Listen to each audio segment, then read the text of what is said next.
For our gospel lesson today, you have in front of you the New Revised Standard Version, and I have rewritten that in my own words, and that is what I'm going to share verbally with you today. This is the Holy Gospel according to Matthew, the 18th chapter. Glory to you, O Lord.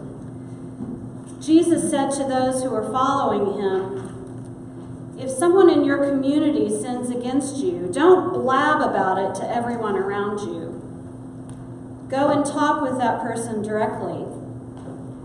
If the person listens to your concerns, great, your relationship with them is reconciled. But if the person ignores you, do this. Take a couple of people with you the next time you go to them. That way you'll have others who can see and hear the conversation. Maybe the person will continue to ignore you. If that happens, talk with the larger community so they can address the issue with the person. Throughout all these conversations, the concern should be for reconciliation. Realize that the person might still refuse to listen to your concerns even after all this, and if that's the case, your relationship with them may seem like it's been wounded beyond healing.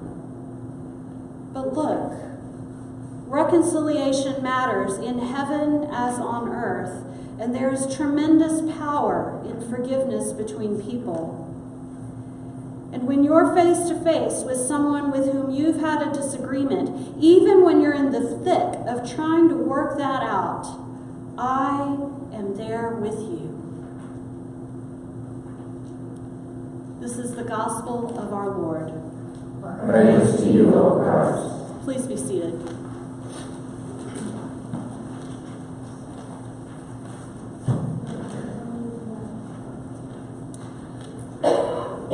This week and next week, there is a thread of forgiveness and reconciliation running through our gospel texts. In our church year, we are more than halfway through what we sometimes call the green season, the season that includes many teachings by Jesus.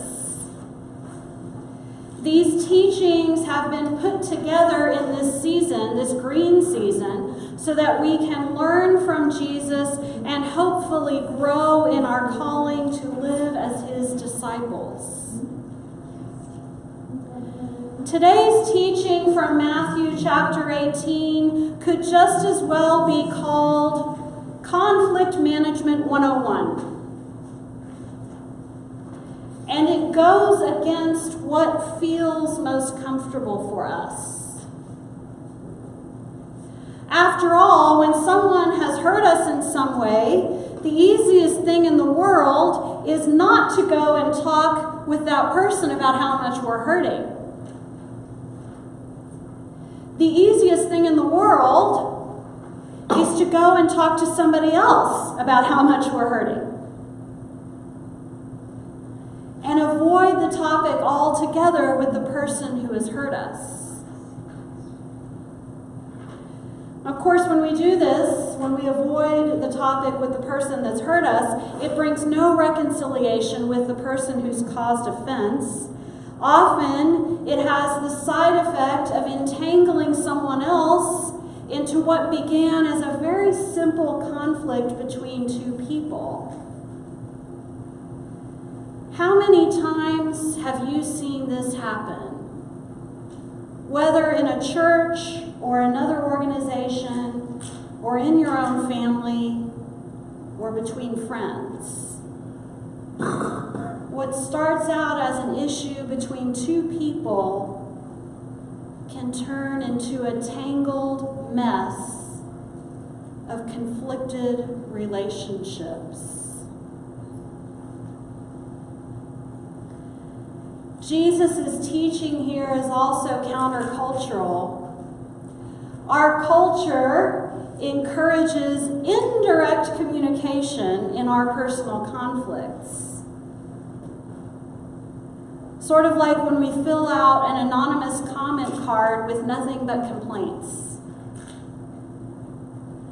We now also live in a world that loves to go online and grumble about people. Yet what Jesus is trying to get us to see is that when we are hurt, direct communication with the one who has caused offense is normally the best course of action. The heart of this teaching is reconciliation. And Jesus is trying to help us see a pathway through our pain to reconciliation. Yet even as he teaches us, Jesus recognizes an important reality. Sometimes the person who has hurt us ignores us, even when we are trying to make amends with them.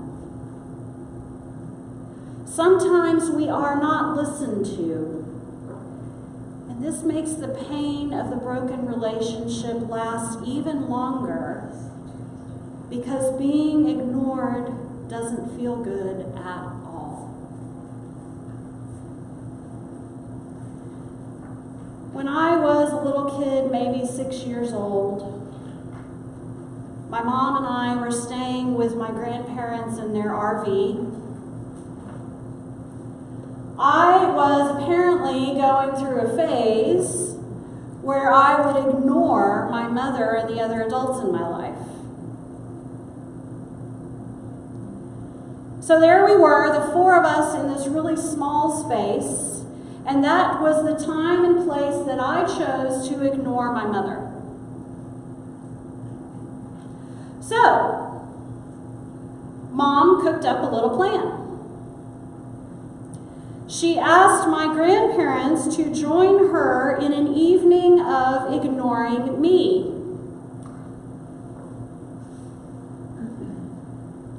And I remember they were sitting at that table in that RV, the three of them, and I came up to say something to them.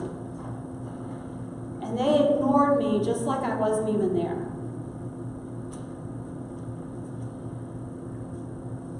And it was awful. And I learned a powerful lesson that evening. Ignoring others causes pain.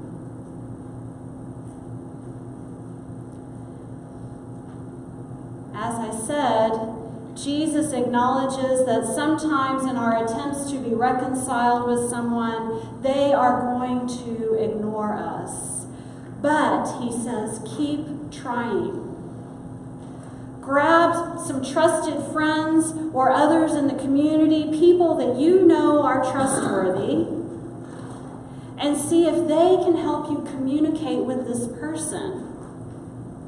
All attempts at reconciliation might fail. And sometimes letting go of unhealthy relationships is the best way forward.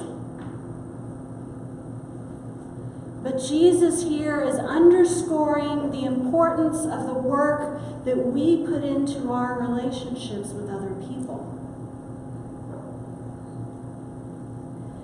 And with today's teaching about reconciliation, there are certainly lessons to be learned all around as the one who has been wronged or hurt, and also as the one who has hurt that other person. There are lessons all around. When we've been hurt ourselves, direct communication with the one who has hurt us is best, if not easiest. And likewise, when we've hurt someone else, listening to them, not ignoring them, but listening to them is best, if not easiest. Now, I moved past a very important part of Jesus' teaching. I moved right past the part in verse 15 when Jesus says that sometimes our attempts at reconciliation actually do work. Sometimes forgiveness between people is exactly what happens, and when forgiveness occurs, both people benefit. Both people benefit when forgiveness is bound to our relationships. And both people benefit when the hurt of sin is loosed or let go from our relationships. Both people benefit. In the very last verse of today's gospel text, Jesus says, "Where 2 or 3 are gathered in my name, I am there among them." This reminds us that Jesus is present with us in all things, even in the sometimes uncomfortable work of being in relationship with others. Now, this verse is commonly used to describe Christian gatherings, and that's a nice thought. The idea of Jesus gathering with us in our Bible studies or in our service projects that we'll have after worship here at Our Redeemer. Jesus gathering with us where 2 or 3 of us are gathered. But what about in the context that Jesus puts it in here? What about Jesus being with us when we need to have these difficult, uncomfortable conversations with others? In my office next to my phone, I keep this set of prayer beads for times when I have to make a difficult phone call. The cross reminds me that in every conversation I have with people, whether it's a challenging conversation or not, Jesus is there with me. Can we imagine that? Do we see Jesus in our midst when we are telling someone else, you know, this thing that you did really hurt me? Do we see Jesus in our midst when we have someone saying those words to us?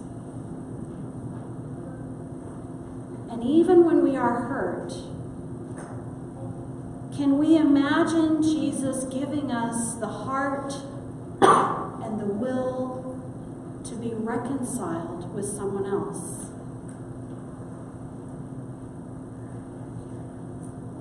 Right there, even in those difficult moments, is where Jesus promises us he will be.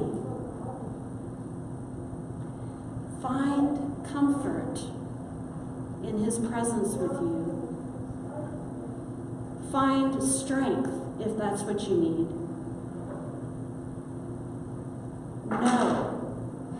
Know and trust that God's love has found you in God's forgiveness, and that Jesus abides with you always.